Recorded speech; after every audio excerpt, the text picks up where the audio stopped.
Shalom Aleichem, everybody. Welcome back to the Yiboneh Beit Midrash. Welcome home to Torah. A warm welcome and a Chodesh Tov. We are entering Elul.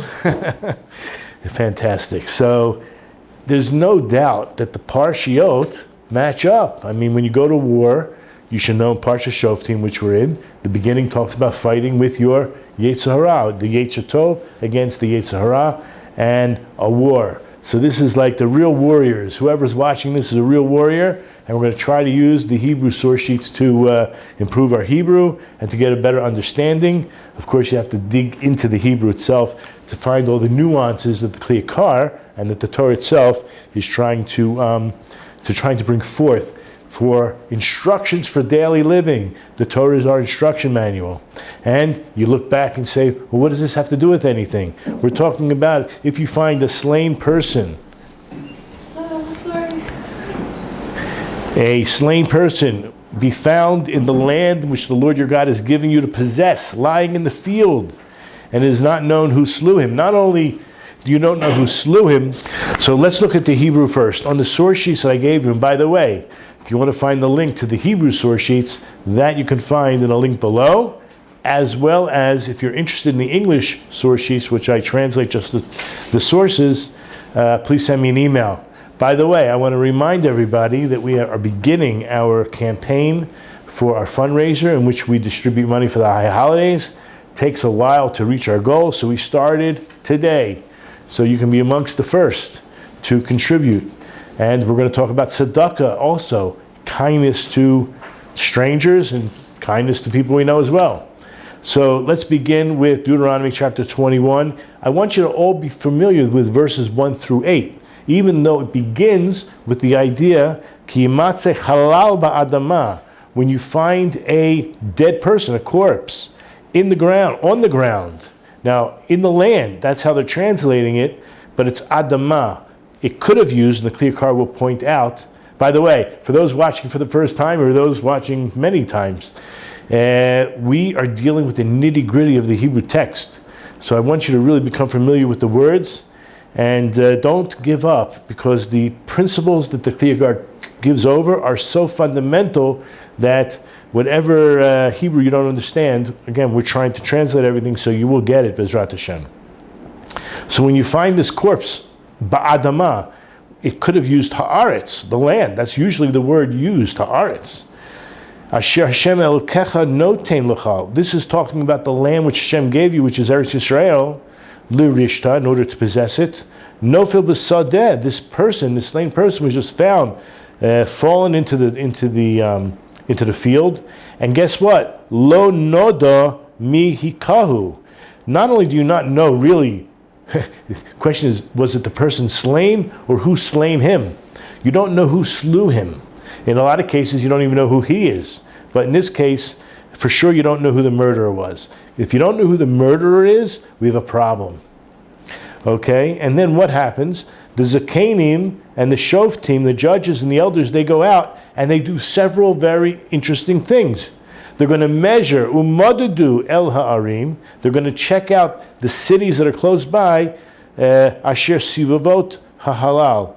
Which ones are closer? They're going to measure from the nose of the corpse to the city, the closest city or town that has a small Sanhedrin. You have to have 23 judges that sit on a court in order to have. So if there was a closer town that didn't have the judges, you would go to the next closer town.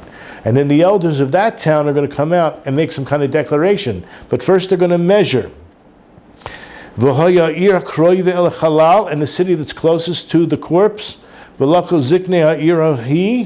then is going to take, the elders are going to take from that city an Egla Bakar, we're talking about Egla, we're going to call it an Egla Arufa eventually, but a calf, a young calf, which happens to be female, asher lo ubadbo, which was not worked, asher lo mishkat bo, and it didn't have a harness or any type of carrying something through the field, or a, what do they put on the animals of burden? A plow of some sort. V'horudu zikne ayir hahi. So now the elders are going to go down to the place with the egel to a nachal. Nachal Eitan. Now, Nachal Eitan most likely is a very strong river. That's how the Gemara expresses it. However, it also could mean, and probably does mean in other cases where there's no river, down to maybe the riverbed. In Israel, you have a lot of riverbeds that are dry all year round, except when it pours, to a place where you can't really sow. It's untilled ground. It's ground that cannot be tilled, and there's a whole discussion whether it's in the past or the future, but let's assume for the time purpose, everyone agrees it will not be tilled in the future, and that's going to be significant. Remind me, ask me why later on, if I don't mention it. V'lo yuzorea, right? It cannot be sown, right? There's nothing going to grow from it. Very important piece of information. The arfu sham, and the idea of the arfu basically is the breaking of the back of the neck there for the Egla Benachal, in that rugged or rough or terrain, that valley. And then the Kohanim are going to approach. Who are the Kohanim? The Bnei Levi. V'nigshu Kohanim Bnei Levi. Kibam bachar Hashem elkecha l'sharto. We already know these are people who were chosen to serve Hashem. Ulevarek b'shem Hashem. They're going to bless the people in the name of God. Al pihem. This is interesting, right? Through their mouths, obviously, kol, riv, the kol, naga. And they're going to say some very interesting things here. In the English, they're going to say, I've just lost my place here, by their mouth shall every controversy and every lesion be judged. Right, as the Torah expresses, that is what the job of the judges and the Kohanim are to do. Right, we already measured whichever city is closest. Yirchatzu es yadeim. They're going to wash their hands over and above this calf after they already broke its back or neck. Benachal, in this rugged valley. Vanu v'yamru, they're going to answer and they're going to respond and say, Yedeinu lo shafchu et hadam hazeh. They're going to make this outrageous claim. Nobody's even accusing them. Who's going to accuse the elders of actual murder? And yet they're going to say, our hands are clean, right? We did not spill this blood. Veinenu lo ru'u, they're going to say, we didn't even see it. Kafir li amcha, Israel. And they're going to say that the Jewish people, your people, have been atoned for. Okay, so this is a very interesting thing. Asher pedita Hashem v'al titein dam naki. This is also very interesting, right? And you shall abolish the shedding of innocent blood from among you, b'kerev amcha Yisrael, v'nekaper lehem adam. Okay, and they're going to be, and so the blood shall be atoned for them. I don't think I have the last verse in English, in Hebrew, but anyway it says, and you shall abolish the shedding of innocent blood from among you, and you shall do what is proper in the eyes of the Lord. Now that is the verses we're going to be dealing with. However, the Yakar wants to point out some very interesting ideas right away. So back into the Yakar, and it says like this. So we're actually just beginning now. Ki yematzeh hahalal ba'adama v'chulei. Right, when you find this corpse, this person who was slain in the land which the Lord is giving you, the Abar Benel is bothered, and he asked regarding this Parsha, right? Hiksha Yitzhak Abar Benel a Parsha Zu. He says, Ein kan mekomo. This is not really the proper place. If you have the whole Torah organized in sections, subjects, these few parshiot all deal with war. If you notice at the bottom, if you go to page 2, right above number 2, I wrote these four parshiot to war, dealing with war. For example, going out to war, do not be afraid. That's a very important topic. The Yafa Toar, by the way, that's the young maiden, the beautiful woman who was captured in war. This is where the Rambam begins discussing the laws of the seven Noahide laws, when he discusses Yafa Toar, because she would be the perfect, I'm not going to call it guinea pig, the first example of a Ben Noach coming in, or even a Ger Toshav, so to speak, coming into the Jewish people and attaching themselves to the Jewish people. That's before conversion. If she converts, then she's a full Jew. Anyway, number 3, we're talking about guarding against anything evil. That's also discussed in the Parsha. And that for a new husband doesn't go to war. So all these parshiot, when I say parshiot, we're talking about paragraphs, are dealing with war. And what do we find here? That if this person was not killed in war. That's for sure. Okay, this person was found in someone's, riverbed, or for that matter, in a valley or an open field that has does not produce anything. That's going to be very significant, what I'm telling you. So the Yakar goes on and he says, V'nosan arav tam chalush bedavar. His claim is, I could not make this up, but the Yakar is saying that the Abarbanel's reason is sort of weak. And not only that, many other people have approached Gam shar negashim lefarek shasmichot b'shinuyim dechukim, that there are many other anomalies within the Parsha that other commentators try to explain, and the Yakar is claiming that they are far from a reasonable answer.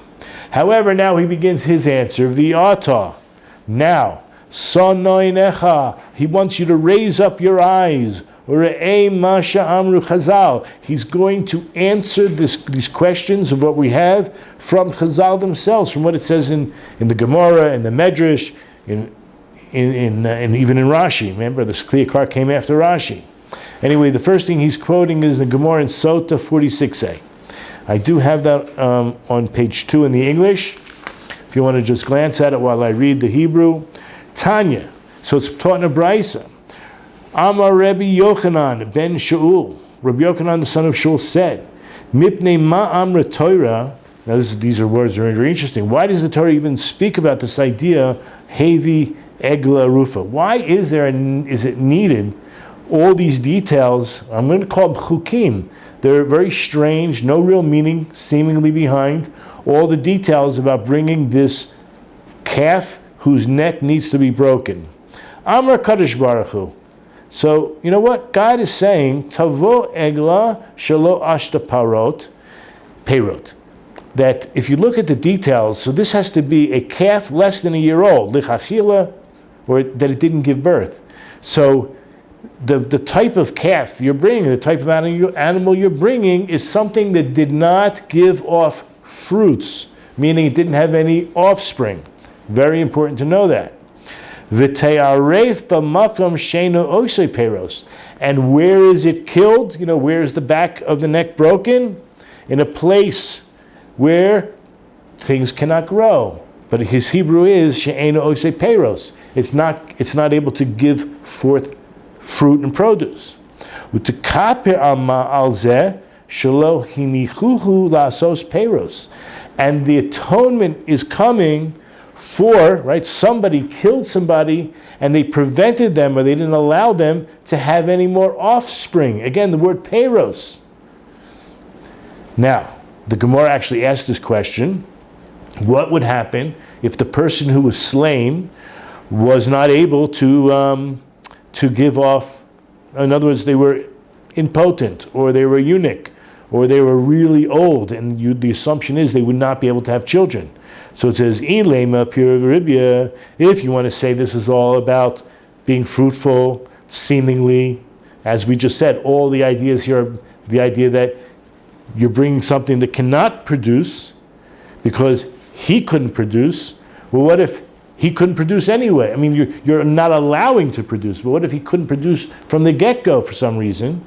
Hachinami da'asaris v'zaken lo arefna. Are you trying to say that if the person was incapable of producing, that you would not have broken the back of the neck of this calf?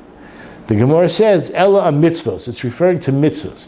When we do mitzvos, we are producing, right? You go to Parshas Noach, Ela Todos Noach, and then you would expect Shem Yafas V'cham, but it goes into his character, that he was righteous, right? That's what Todos are. Todos, what you produce, is a good name, a Shem Tov, right? After one passes from this world, what's left? Only the good name. Okay, so it's talking about mitzvahs, which is very strange. It's almost like we're reading the Gemara and we don't really fully understand what in the world is going on here. So the Parsha Shalifnei Zeh, whoa, this is going to open our eyes. And if you go to number 3 on the source sheet, this is Deuteronomy chapter 20. So this is the end of chapter 20, verses 19 and 20. In other words, we just read verses in 21, 1 through 8 or 9. Here, you're just going back 2 verses at the end of the last chapter, and it speaks about when you besiege a city, ki tatzur el ir, for quite a while, yamim rabim, in order to wage war, lihilachem aleha. Okay, and you want to capture it. And you have a warning. You're not allowed to destroy its trees. And interesting, ready? By wielding an axe against them. Are you or are you not wielding an axe against the back of the neck of the Egla Arufa? That's what it's called, the back of the neck. You're using an axe, a hatchet, an axe. Very interesting. And what are you supposed to do? Right? Any tree you're not supposed to destroy because you may eat from them. That means a fruit tree. A fruit tree you're not allowed to destroy. You're not allowed to cut them down. As the verse says, Mimeno tochel, from the fruit trees you may eat, that's what it means. V'oto lo tikrot, and they you may not cut down or destroy. Okay, now there's a very interesting statement right here in the middle. Ki adam eitz asada. Now that's more like a question. Maybe it's a rhetorical question because it is a fact, but there's still a question nevertheless. Is man, well here they translate it like this, is the tree of a field a man? And that could be the correct translation because it says, is man a tree of the field? Even though that's how Adam comes for Eitz HaSadeh, but the subject really is, the comparison is the Eitz HaSadeh. Because we're talking about an Eitz HaSadeh. And we're talking about a tree of the field. Is that going to go into the siege before you? We're going to get into this. We're going to open up this into in a very interesting way. However, a tree that you know is not a fruit tree, right? A fruit tree. Rak eitz asher teda ki lo eitz ma'ichalhu, right? If you know this tree does not produce food, that you may destroy and cut down. Oto tashchit v'karata. Okay, let's go back into the clear car. He wants to show us there's a connection between the last 2 verses of chapter 20 and the first few verses right here. And he's quoting from a Gemara in Tainus. Okay, so he's bringing this up from Gemara Tainus. And it says like this. Im Talmid Chacham Hagunu, if the rabbi, the sage, is fitting. Now we're going to find out what that means. Then, mimenu tochel, from him you may eat, from him you may learn. Oto lo tikros, him you should not cut down or destroy. I have to explain what that means. Obviously, it's not talking about don't kill him because you're not allowed to kill anyway. So, rak eitz asher teda, it's only the tree that you know, kilo eitz machahu, that is not a fruit tree, that you may cut down and destroy. The Gemara is comparing this to a Talmid Chacham, sheina hagun, who's not fit and proper. Let me just tell you right now, because I don't want you to walk away with the wrong idea. We're not talking about real destruction. In fact, the word karet means to cut off. So cutting off, obviously, it's one of those most severe punishments in Judaism, is to be cut off. There's only 36 sins that have that type of punishment. Nevertheless, there's a machlokes, there's an argument. Does that mean dying early? Does that mean being sniffed out from the world to come? And there's different ages when it says about dying early. Nobody wants to be in the state of karet. Of course, there's always tshuva. But nobody wants to be in that everlasting state of being cut off. Now, what it means here is, if you're learning by a rabbi who is hagun, who's fit, do not stop learning from him. Do not cut off from learning from him. So that makes it easier to swallow, this whole idea, right? And therefore, one who is not fit to teach, meaning he might be a Talmid Chacham, he might be absolutely brilliant, he may even know his ABCs, but he has no bedside manner, He's lacking quite whatever you need to be either a leader. He might even be a sinner. It's really hard to imagine, but we're going to talk about Rebbe Meir's Rebbe, who he did continue to learn with.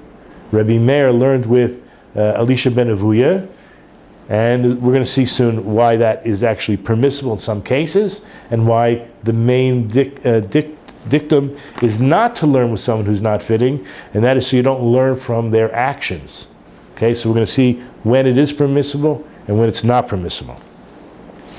But this, strangely enough, that's what the Gemara Tainus seemed to have implied, that even though we're talking about a tree, then it threw in the middle is a tree like a man of a field, and then all of a sudden we're switching over to this idea that the fruit tree is like a rabbi who's fit, and the non-fruit tree, because it doesn't produce fruits, and this all comes right before this idea of hatcheting the back of this egel that the sages or the elders of the city and the Sanhedrin is bringing down to an open field in order to do what? To atone for, but the details here are that it's a calf that cannot produce fruit in a land that cannot produce fruit, and the atonement is for the killing of not allowing the person, the human being, to produce more fruit.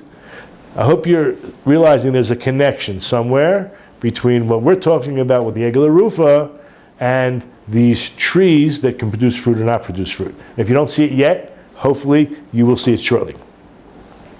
So the Yakar goes on to explain, Im Kain, if this is true, that there's a connection, Kol maskil yirei be'ein sechlo, that any enlightened person should be able to see with their spiritual eye, smichot shtei parshiot elu, mivoar miatzmo, that the proximity of these two paragraphs, the deal, one with the trees in war and the details surrounding this Egla Arufa and the murder, are connected in some way.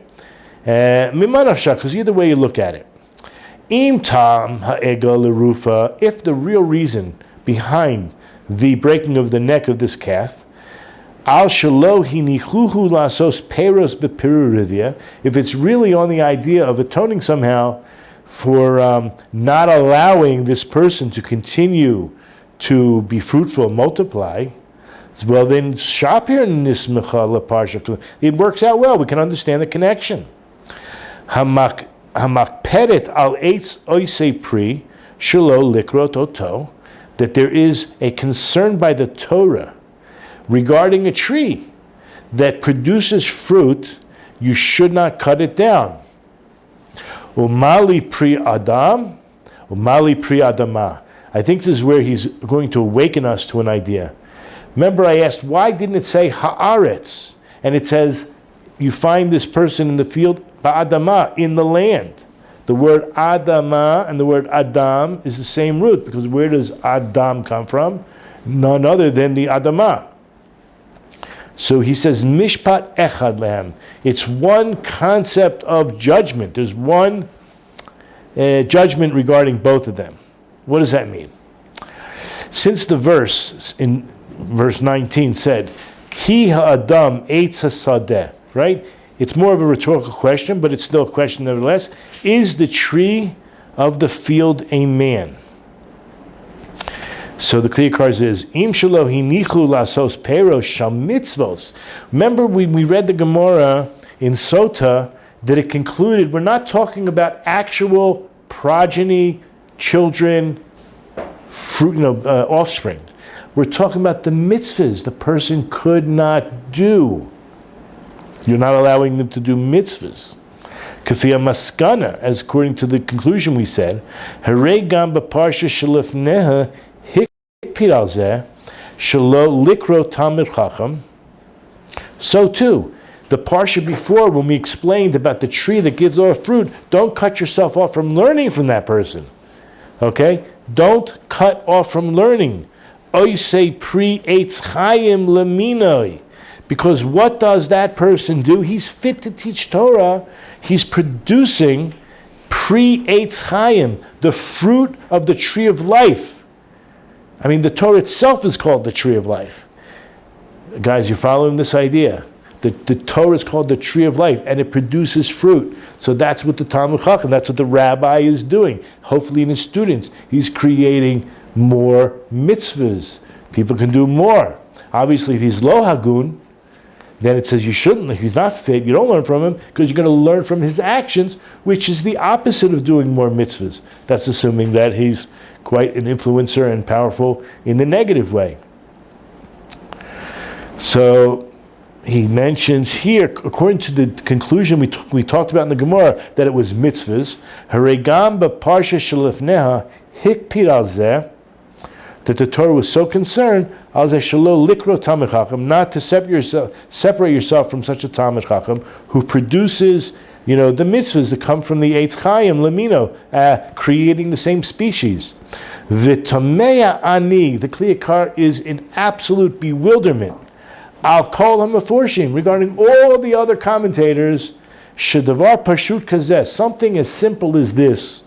Ne'elam mineged einehem. They didn't express it. Either they didn't see it themselves and didn't express it, but in the end, they didn't express it. So he's assuming they didn't see it.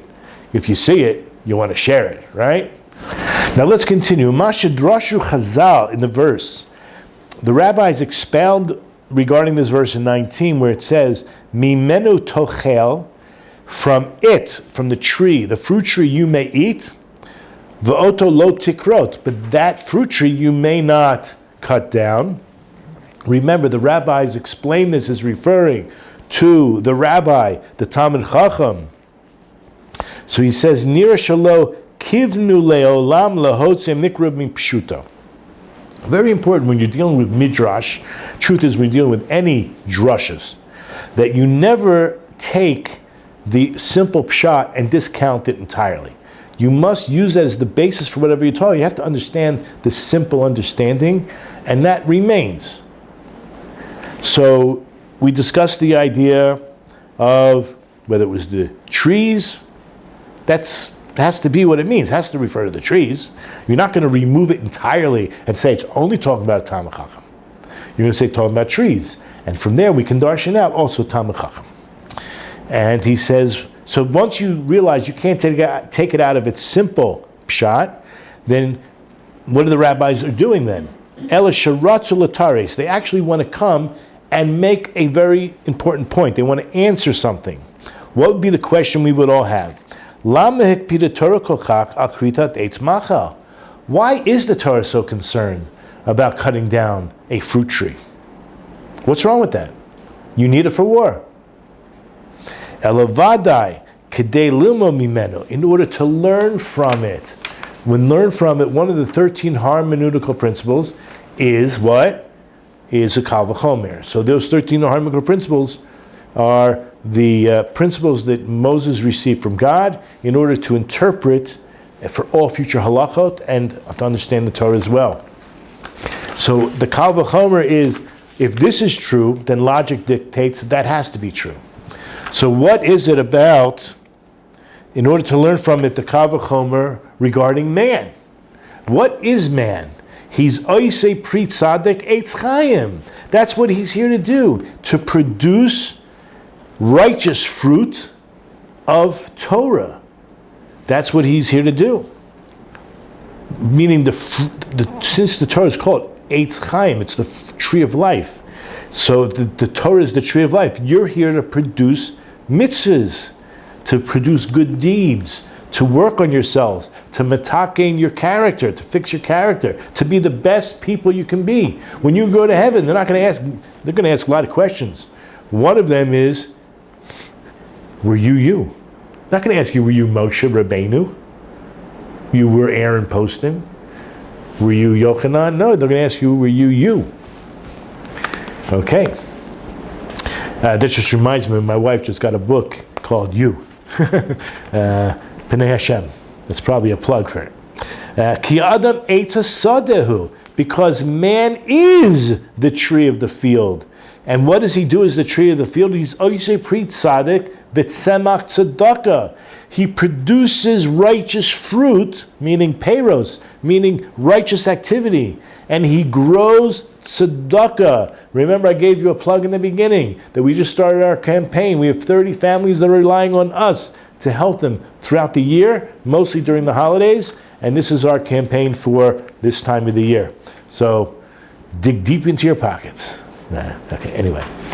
De'im hakpida Torah al eitz oisei pri. And if the Torah is so concerned, because we asked, why would the Torah be so concerned about these trees that produce fruit? So if the Torah really is so concerned about these trees that produce fruit, she'ein bo das u'tvuna, those trees have no consciousness. Of course, we know that every inanimate object really does have angelic forces and energy behind it, but they're not humans. They don't have, I know there's tree huggers, I get it, but I'm talking about they're not human beings. You can cut the wood for fuel, right? And you're not a murderer. You're not even close to a murderer, I hope, right? You're not even in the category. So, right, that's the truth. So this tree, even though the Torah is so concerned about it, nevertheless, it's not, we'll call it inanimate for the sake, right? It doesn't have any das, or understanding, comprehension or understanding. Kal v'chomer al pri tzadik hashalem. How much more so the Torah is concerned about the righteous fruits, or the person who's able to reach shleimus and perfection through the Torah. Al kein samach miyad Parsha shel Egla Arufa. So therefore, we see right away, right after the whole discussion about the fruit trees, right away you find the discussion about the Egla Arufa, asher mimenu nira gam came hakpada gedola al pri tzadik eitz chayim. And from the Egla Arufa, right, it certainly seems there that the Torah has such a great concern for the fruits, the mitzvahs that this person could have, should have, might have, would have had it remained. And therefore it's an atonement. So I have a lot of source material I want to go through with you. Before we actually go into some of the source material I sent you guys, I have a little of a print off myself regarding this idea. Why is it so important that the leaders are going out there? They weren't even accused of the responsibility for what took place. Somebody was found murdered. So you should know the responsibility for this chain of unfortunate circumstances may have to be laid at the feet of the city's leadership, however distinguished their reputations. Every grouping of human beings, large and small, contains within it, on one hand, individuals who are vulnerable and needy, and on the other, those who are predatory and predisposed to violence. When the paths of members of these two groups cross, for example, when there's a famine, when there's a real, high unemployment, whatever it is, you're gonna come across these people. You might be at Bloomingdale's in LA and find yourself in a holdup or a mob robbery, right? You don't know. You're going to these high-class stores, and then all of a sudden, 100 people come in and start stealing things. For example, when food is scarce or extreme poverty is widespread, the Torah actually suggests that blame for violence cannot be confined to the immediate perpetrator of the crime, but rather it has to be shared by those mandated to create and enforce a spirit of cooperation, mutual respect, and safety within the municipal precincts. So the implication of the elders' declaration in the ritual during the Egla Arufa by claiming our hands are clean is part of the repair for the manifestations of the fraying of the social fabric, and it's going to be the prime responsibility of the political, judicial, military, and executive branches of government. There's two seeming contradictory Gemaras. One is in Sota, which we read, and it understands regarding the elders are referring to the murder victim. That's why when we read the English, we weren't sure who we're talking about. We don't know who he is, who the dead person or the murderer. The Yerushalmi takes a different perspective, and we're shifting the focus on the society itself and the justice system. So taking that idea that the rabbis explain in terms of the murderer, that he didn't come into our hands. In other words, it's really sad. It's like you don't even turn on the news anymore. What the Gemara here is expressing is when they say the blood is not on our hands, they're saying that we did not, no cash bail, that we're not just letting people run the streets anymore. We're giving harsh punishments and we're keeping people, in a proper rehabilitation situation. We don't just catch violent criminals and let them loose. Otherwise, they are to blame, right? It's so obvious. For many people, it's obvious. Obviously, for many people, it's not so obvious for some reason. Not getting too political, but it's saying here, and I'll just say it again, that they're claiming this murderer did not come into our hands and we freed him without subjecting him to punishment. We did not see him committing the crime and failed to bring him to justice. When you have a serial criminal, something needs to be done by the leadership, and when the leadership fails, it's a failure of the system, and they are guilty. I hope that's clear as mud. Individuals reduced to desperate circumstances in order to be able to survive will feel compelled to engage in risk-taking that can sometimes prove fatal, while unrepentant criminals who are allowed to continue to wreak havoc with impunity will simply erode the quality of life within the community. Therefore, the Beit Din, the Jewish court, if their failure to convict a criminal who subsequently murders someone is tantamount to the judges themselves being guilty or at least accused of spilling blood. You understand, we asked the question, we never accused them of anything. We didn't suspect them of killing somebody. It's a very interesting idea. Something else I wanted to bring out, what do we know about Abraham sat by an eshel, right? He was known to have this open tent and he took in guests. So what is the word eshel? The acronym. Ochel, shtia, and then there's a lamed. Aleph is oichel. He provided them food. This is chesed. Shtia, drink. Ochel. A drink is shtia. And then the lamed is a different argument, but it's either lina, shelter, or livia, which is escorting. And this is one of the things, those sages, we didn't see that he basically was not forgotten about. The people escort their guests. It's actually brought down that one should do, here it says here, 5 things. They should feed their guests, they should give them drink, they should accompany them on their journey and provide a place to sleep, and they should give some kind of a gift as well. Which reminds me, I have a gift for you. But okay, so what does it mean accompany on the journey? So halacha l'maisa, the minimum is 4 amos, like 6 feet. But if someone really doesn't even know how to get out of town, it's best to get them on their journey. If someone leaves your house, at least ask them, do you know where you're going? Because when they walk out of their house and they're looking, I don't even know where I'm going. As soon as they walk out your front door, go to where you can point them, go as far as you need to go to point them in the right direction. Now, from a psychological or maybe a metaphysical point of view, it's once you begin the journey of accompanying them, even at 6 or 8 feet, it's like you are with them all the way. Now, how does that work? Because most people who are, we're not blaming the victim here, okay? Most people who are vulnerable look vulnerable, right? You never hear that idea when you're around a dog's barking and someone would say, don't jump, don't be afraid, because the dog senses the fear, and then he goes, right? But if you stand your ground, you have, that's already a great defense. The dog may not, I'm not giving anybody advice here, it may not attack, right? Most likely might not. I don't know, I'm not even a dog expert. This is what I heard, right? So when you're walking through, you walk through the wrong part of town by accident. So if you walk with fear, the hoodlums, they can feel it and know it, just like the dogs do, right? Kal v'chomer, and you're easy pickings.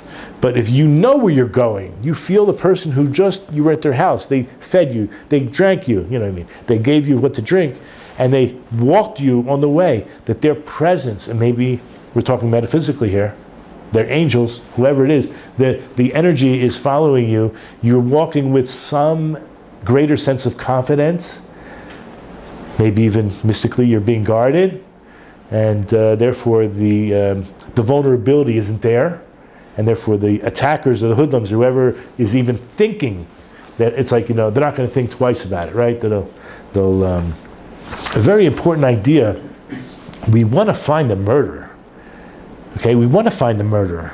So believe it or not, this whole seeming weird ritual that's taking place is to get everyone talking.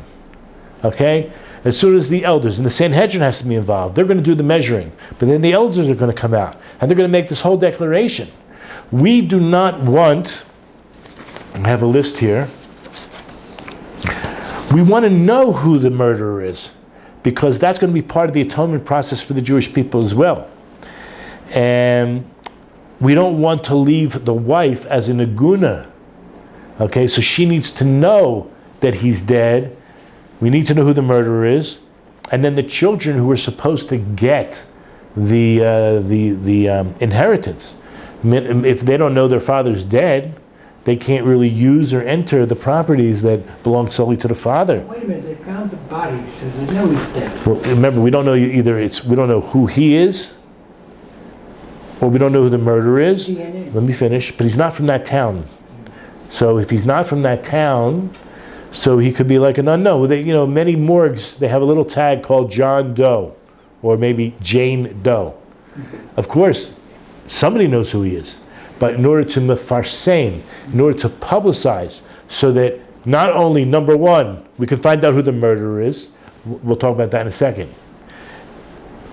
But what about the wife? She doesn't know her husband's dead until the whole world's talking about it. Okay? Interestingly, because now we're talking about the word egel, or egla. So the gematria, actually before we get to that, it's ayin gala. So gale is to reveal. So the ayin is gale. The eye reveals. So the Ben Yehuda explains, actually let me just back up 1 second. The Maharal says that the intent of the Gemara is that all these things awaken the heart of men to really think maybe they can clarify who is the murderer. So in other words, that's the original idea, right? Besides saving the wife from being an aguna and getting the kids, you really want to identify who the murderer is. And so the Ben Yehuda, the Ben Ishkai, separates the ayin from the word gala, egla. So you see it's the eye that it reveals, meaning the ayin hayeda'at mihu harotzeach. It's an awakening of whoever saw. We want witnesses to come forward. So not only are you awakening the whole idea for the ideas, but how are you going to find the murderer? I've done with police investigations. Sometimes they go on TV and they reveal certain things. And then they say there's a call-in line for anybody who's, it could be anonymous. But we want witnesses. We need witnesses. So ayin is the witness should be revealed. And then it would be told over to the Beis Din. Another idea that the Ben Yehuda brings down is the gematria of Egla, which is 108, and the word Nachal, where the Egla Arufa is supposed to be, the neck is broken, is 88. The whole together it's 196, which is the same gematria as coats. Coats is like a thorn. Now the reason I think he's bringing it up because there is a Targum Yonatan who says something like so crazy on this verse. He says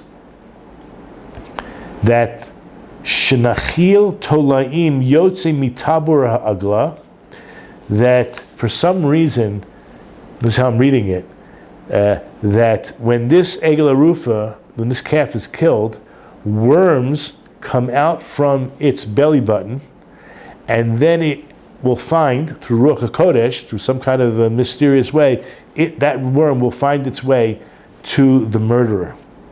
And then, when we find out who the murderer is, we take him to court. So there's some really spooky stuff going on here. But back into this idea of coats, because there's this other idea that I think it's really conscious. Someone who's feeling guilty feels extremely uncomfortable, right? When you put on the news about a murder, so the person who's guilty, like he starts acting strange, right? Many people are caught, right? Because they start like lying and denying, and all kinds of weird stuff goes on in their lives, where everyone says, ever since that murder, this guy's been acting really strange, right? I think that's how they caught the guy in Idaho or something, Like, I'm sure there's many cases like this. So there's something that's under the skin, like a coats. A coats is a thorn that is just bothering and so troublesome to the guilty party that it eventually comes out, because he wants to get rid of that coats, right? Sometimes people actually go to the police station. I give up. I surrender. I can't live with myself. You know what I mean? Just knowing that I am so guilty. Even they don't even feel bad about the person they murdered. Maybe they do, but many times it's just the guilt that is driving them insane. So I think that's that's a beautiful idea. There's another idea that the actual word for Egla is 108. It also matches the word Gehenna. The person is living like a living hell, right? And that's how people who eventually confess. Why did you eventually confess? It was like a living hell. I couldn't live with myself, and forget about the relationships they have. I'm sure they go to shot, because there's no way for someone to be able to keep up such a facade.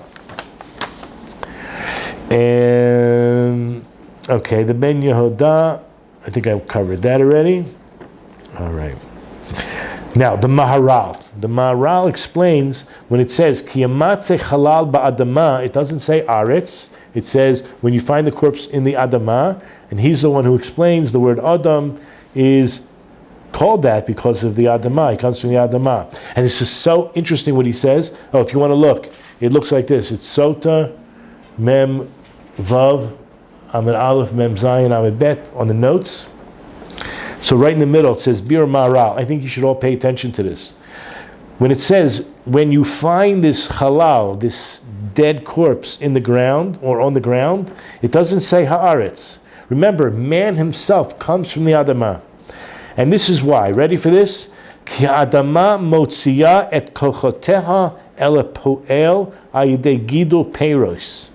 Because the ground brings forth what? Potential. Kochoteha means power, but it also means potential, because it's power that's in potential into actuality. So the ground has all this power to bring into actuality through the growth of the fruits. The fruits themselves is the actuality. So when a man, certainly or similarly, a man brings forth, just like the ground. Remember, the ground does it, so do we. We're made of elements. We also have a lot of potential, only in potential, and then it can be brought forth into actuality. How? Ayedei Torah v'mitzvahs. Through the Torah and the mitzvahs. That's going to bring all the potential into actuality, into fruits. That's why when we talked about fruits earlier, we were talking about peiros, we're talking about Torah mitzvahs. Now, when a man is killed, the Adam Shinarag, when a man is killed, lo hotzi et kochotav, Ela poel, karoi, all his potential ceases. It can never come out into fruition. Karoilo, that's fitting for him. Okay, so who bebachinas adama, from the fact that we're talking about the ground itself, shelo hotzia et kochateha karoi, that it's not bringing forth its potential into actuality properly. Lachein mavim egla lekaper lav, we're bringing this calf to atone. Af hi od lohotzi es koach havlada shala elapoel. Even though that very calf also is in the same situation, did not bring, and it never had children. So it never actually brought children into the world, didn't reach its potential either.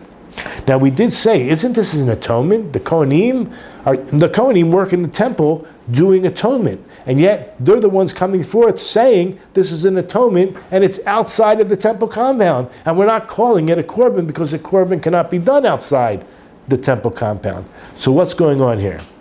So the Anaf Yosef explains, when it says, the Torah says, at least in the Gemara here, so basically there's a medrash that says, the Torah itself asks, what is the punishment for sinners?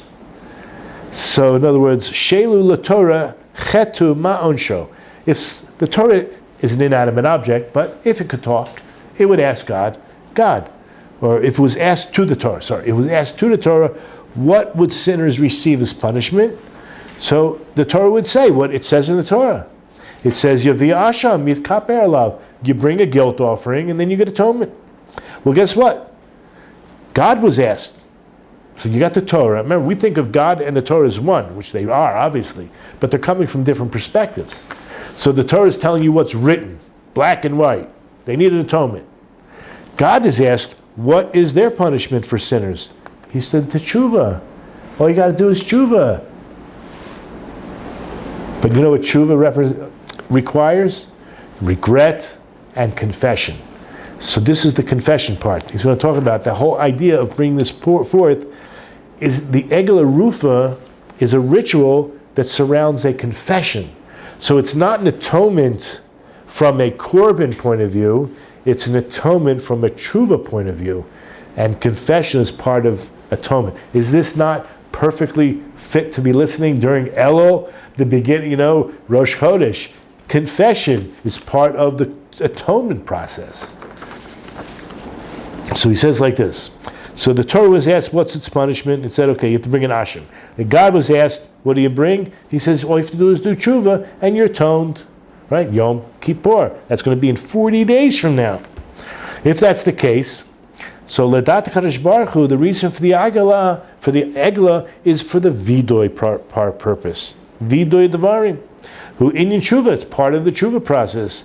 And if that's the case, move on. Madua Egla Bo Michutz L'Beis HaMikdash. Now we understand why this, not a korban, but why this calf is being brought outside the temple, because it's not a korban.